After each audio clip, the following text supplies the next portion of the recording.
Hello and welcome to episode 3 where we talk about hit points and injury. Hit points are an abstract representation of how much damage you can take. Whilst you're only using hit points, the damage is quite superficial. It's cuts and scratches, it's bruising, it's you avoiding a fireball by rolling out the way and only taking minor burns. So long as you have hit points, no real physical harm is done to your character. So how many hit points do you actually start with? Your constitution has a big part to play in your starting hit points. Your constitution value is your hit points. You add to that the hit dice of your class. The class you've chosen to play will have details as to what hit dice you roll. For example, if you are playing the Crusader, a Crusader gets a d12 hit dice. That is, every level they get a d12 added to their hit points. Until at 20th level, they have the maximum number of hit points they can gain at 20 d12.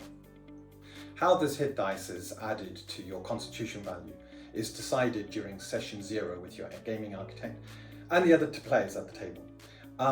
There are one of 4 options that can be chosen, and once the option is chosen, that option is used throughout the life of the campaign. Option 1 is the low fantasy option. At first level, you take your class's hit dice. So if we use the Crusader as an example, the Crusader gets a d12. You roll that d12 and you add it to your constitution value. These are your hit points at first level. Every time you gain a level, you roll the d12, increasing your hit points by the value of the dice. Option 2 is the recommended option. At first level, you start with the maximum hit dice for the class chosen. So for the Crusader, that uses a d12, that's 12 hit points. If your constitution value is 14 plus 12, you now have 26 hit points at first level. Every time you gain a level, you roll 2 hit dice and you pick the highest, and you add that now to your hit points. This ensures that hopefully bad rolls are minimized. You should end up with slightly better than average, but it's not always guaranteed. Option 3 is the high fantasy option. With option 3, you get your maximum hit dice at first level. So for the Crusader, which uses a d12, that's 12 hit points. Every time you advance a level, however, you get to roll 3 of your hit dice, and you take the highest and add that to your hit points. You will find that with the high fantasy version, you should tend to have characters that are way above the average hit points, allowing them to keep up with the high fantasy nature of the campaign. Option 4 is the balanced option. At first level, you get your maximum hit dice. So again, for the Crusader, d12, that is 12 hit points. But every time you advance a level, you get the average of your hit dice. Round up for the average. So a d12 will equate to 7 hit points. A d10 would be 6, a d8 would be 5, and a d6 would be 4 hit points every time you advance a level beyond those.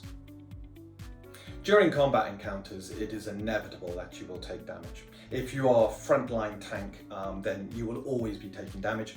If you're someone at the back ranks, say a mage of some kind, blasting away from the safety of the rear, there will be times when whatever happens, you're rounded upon and you have enemies attacking you, and you will take a lot of damage very, very quickly.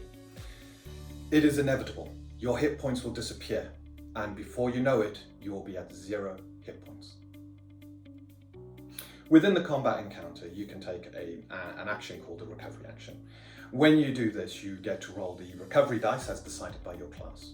The fighter archetype classes, like the Crusader, Paladins, and Master at Arms, they get a d8 at first level. All other classes get a d6.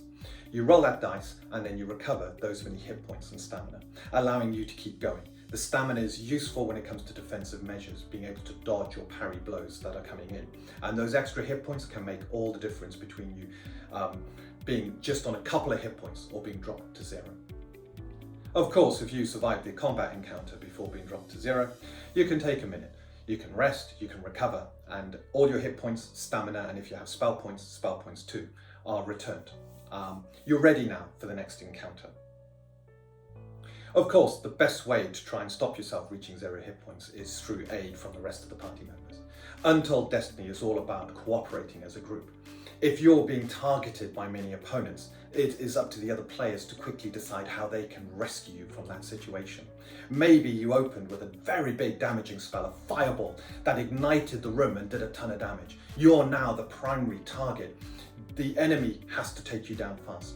Your allies, your other players around the table need to come to your aid and keep you safe so you can continue doing that. Untold Destiny is all about cooperation and working together as a team. Even then, despite the best efforts of all the players around the table, at some point it is inevitable. You will be reduced to 0 hit points. Before we discuss what happens when you are reduced to 0 hit points, we need to discuss the fatality level system we have within Untold Destiny. Fatality levels are the physical wounds that your character has suffered, be it being reduced to 0 hit points, or suffering the effects of a trap, or suffering falling damage. There are 5 levels of fatality your character can suffer. The first level is considered quite minor. You suffer a bane to your skill checks and rogue abilities. The penalties get steeper and steeper as you tick more boxes. By the time you've ticked your 5th box, there is nothing now to do but hand your character sheet into the gaming architect, pick up those d6s and create another character. So when you're reduced to 0 hit points, the first thing you have to do is you have to make a system shock saving throw. The shock of being reduced to 0 hit points could give you a fatality level. Should you pass the saving throw, you don't gain the fatality level. However, you do gain the dying condition. You are now on the ground, you are incapacitated, and you're in dire need of aid. If the party do not help you fast or you do not get lucky, sooner or later you will be ticking that 5th box. Whilst you have the dying condition, at the start of each of your turns you need to make another system shock saving throw. So long as you pass these saving throws, you do not gain another level of fatality. Every time you fail, however, you tick another box, you gain another level of fatality. However, if you roll a natural 19 or 20 on this saving throw, you naturally recover. You lose the dying condition and become stable, but you are still unconscious. You still need help, or you need time, a d6 hours before you regain consciousness. If the party are close at hand and can come to your aid, that recovery time is far, far shorter. The other thing to consider is that whilst you have the dying condition, you cannot recover hit points by any means whatsoever. So if you're wearing a ring with the regeneration enchantment upon it, that will stop working. You absolutely need the help of someone or to get lucky to recover. So a party member rushes to your side. There is an action they can use, first aid. They use that action, they attempt to bandage up your wounds and make you stable. You get to make now another system shock saving throw. If you pass this saving throw, you are now stable, no longer dying, and you can recover hit points. If you fail the saving throw, however, you gain a level of fatality. They have made the situation worse. There are ways to prevent this from happening, however. If they have a healing kit and they've used a charge from the healing kit, then even if you fail your system shock saving throw, they do not make the situation worse. They've used the ointments and the bandages within the healing kit to try and take care of you as best as they can. Secondly, if they have the healing skill, then they can give you a boon or a greater boon to that saving throw. They increase your odds of actually passing that system shock saving throw and recovering.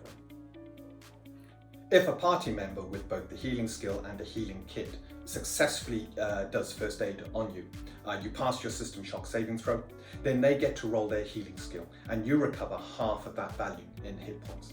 It means you're immediately awake. You are no longer dying, but you're not stabilized either. You're now conscious and can act on your turn. You can get out of there, or you can take defensive measures against whatever was attacking you. The last encounter did not go too well for you, and you suffered a number of fatality levels. These fatality levels will not go away on their own. You're hampered for the rest of the day. This is a broken bone. You're bandaged up. You're struggling. Maybe you can make it through the day. Maybe someone has some powerful painkillers that can allow you to avoid the penalties of those fatality levels. It will not take away, however, the fact that you are that much closer to ticking your 5th box and losing your character for good. So how do you recover from fatality levels? When you take a rest, that is at night when you spend some time sleeping and resting for about 8 hours, you get to make a system shock roll at the end of that rest. If you succeed at that system shock roll, your fatality levels are reduced by 1. So if you had 3 fatality levels, you now only have 2. As you can see, it will take, if you have a number of fatality levels, days to recover, especially if your dice are being uncooperative. There are ways to speed up the recovery process from having fatality levels. And that is, if someone has the healing skill and a healing kit available to them, they can perform long-term care, giving you a boon or a greater boon to your next system shock saving throw to reduce those levels. It doesn't take away the fact that it could be a number of days before you're back up on your feet and completely unharmed. But this is what we feel gives an added level of immersion to the game of Untold Destiny. Whilst your resources can quickly come back at the end of an encounter, the moment you suffer those wounds, the moment harm comes to you because you do not have the hit points, or you've stumbled into a trap, or you've fallen down a pit, the moment that happens, those levels of fatality are with you until healed. I hope you've enjoyed this video, and if you have, you're going to be over the moon about episode 4, where we have a deep look into how armor class works and your defenses. In the meantime, if you can like and subscribe if you haven't already, please do so, and do not let your destiny go untold.